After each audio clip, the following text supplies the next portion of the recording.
আজও পর্যন্ত গুনাহ ছাড়তে পারলে না, আজও পর্যন্ত মোবাইলে গুনাহ করা ছাড়তে পারলে না। এই মোবাইলটা আমাদের জীবন ধ্বংস করে দিল। তোমার মতো যুবক আমিও, আমারও মন চায় জুব্বা টুপি খুলিয়া দাড়ি দুড়ি না রাইখা রাস্তা দিয়ে তোমাদের মতো আনন্দ করি, কিন্তু আমার রবের ভয়। এ মুসলমান তিনজন কবরের ভেতরে নামবে। আপনি হয়তোবা মনে করবেন এই তিনজন হয়তোবা আমার সাথে যাবে। না, এই তিনজন আপনার সঙ্গে যাবে না। এই তিনজন কবরের ভেতরে রাখার পরে তারা তিনজন উঠে আসবে, বাঁশের খাড়াল দিয়ে দিবে। আপনি চিৎকার করে বলবেন, আমারে কবরে রাখো না, আমারে কবরে রাখো না। এই অন্ধকার কবরের ভিতরে আমি থাকতে পারবো না, এই কবরের ভিতরে আমার রাখো না। আমি এসি রুম ছাড়া ঘুমাইতে পারি নাই, এই কনকনে শীতের ভিতরে আমি কম্বল ছাড়া ঘুমাইতে পারি নাই। বিদেশি কম্বল পরিয়ে আমি থাকতাম, কত সুন্দর লাভ। আমার ঘরের ভিতরে হট অ্যান্ড কুল থাকতো, শীতের ভিতরে গরম হাওয়া, গরমের ভিতরে ঠান্ডা হাওয়া। এই কঠিন এই কবর, এই অল্প জায়গায় আমি থাকতে পারবো না। আমার সাথী ভাই, আমার একা একাই কবরে রাখা যাইও না। এই ছোট্ট একটি ঘর, আমার বাপে ঘর, এই কবরের ভিতরে আমার একা একা রাখা যাইও না। এই কবরের ভিতরে আমি থাকতে পারবো না। এ ধর্মকুলের আল্লাহর বান্দা যুবক যুবতী বোনেরা, তোমার মতো যুবক কত দুনিয়ার থেকে বিদায় নিয়ে চলে যাইতেছে, তুমি কি খেয়াল করো না?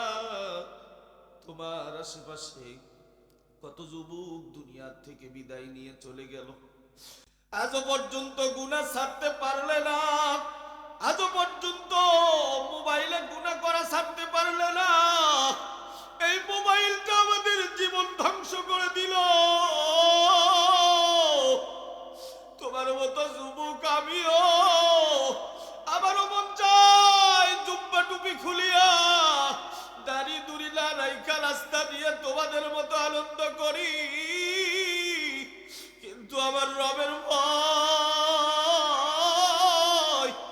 এই দুনিয়ার ভিতরে অল্প সময় আনন্দ করব, আর ওই কবরের ভিতরে একা একা আমার রেখে আসবে। আমি চিৎকার দিয়ে বলবো, ও ভাই, এই কবরের ভিতরে আমার রাখো না, এই কবরের ভিতরে আমার একা একা রাখা যাইও না। এই কবরের ভিতরে আমি থাকতে পারবো না। পর্দার অন্তরালেও গো আমার মা জীবনে কত নাফরমানি আল্লাহ তাবারক ওয়া তাআলার করেছেন। নিজের রূপ যৌবন মানুষকে দেখানোর জন্য কত ছোট খাটো কাপড় পরিয়া আপনার সৌন্দর্য দেখানোর জন্য রাস্তা দিয়ে হেঁটে যান। একবার চিন্তা করে দেখেন, ওই কবরে যখন আপনি যাইবেন, ওই কবরের আযাব, যেই কবর বলেছে আমি ফাতেমারে চিনি না, আমি আলীর স্ত্রীরে চিনি না, আমি হাসান হুসাইনের মারা চিনি না। শোনো,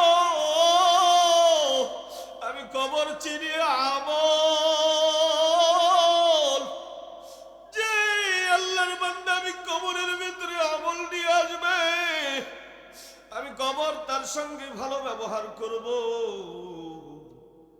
ওই দিন আল্লাহর বান্দারা চিৎকার দিয়ে কান্নাকাটি করব, আমার এই কবরে রেখে একা একা যাইও না। ও আমার ছেলে, আমি নিজে না খাইয়া তোমাদেরকে খাওয়াইলাম, আমি নিজে ভালো একটা কাপড় পরি নাই, কিন্তু তোমারে আমি ভালো কাপড় পরা দিয়েছি। জীবনে আমার মনের আশা আমি পূরণ করি নাই, কিন্তু তোমার মনের আশা আমি পূরণ করেছি। আল্লাহর বান্দারা, একবার নিজের দিকে তাকান, নিজের মনকে জিজ্ঞাসা করেন দুনিয়ার ভেতরে আমি কিভাবে চলাফেরা করতেছি। আল্লাহ তাবারক ওয়া তাআলার নাম শোনার পরে আমার কলবের ভেতরে কম্পন সৃষ্টি হয় না? ইন্নামাল মুমিনুনা আল্লাযীনা ইযা যুকিরাল্লাহ ওয়াজিলাত কুলুবুহুম। আল্লাহ তাবারক ওয়া তাআলা বলেন, আমার নাম শোনার পরে যাদের কলবের ভিতরে কম্পন সৃষ্টি হবে, ধাক্কা মারবে, এ মুসলমান, আল্লাহর ভয় তো আপনার আমার অন্তরের ভিতরে নাই। আপনার আমার অন্তরের ভিতরে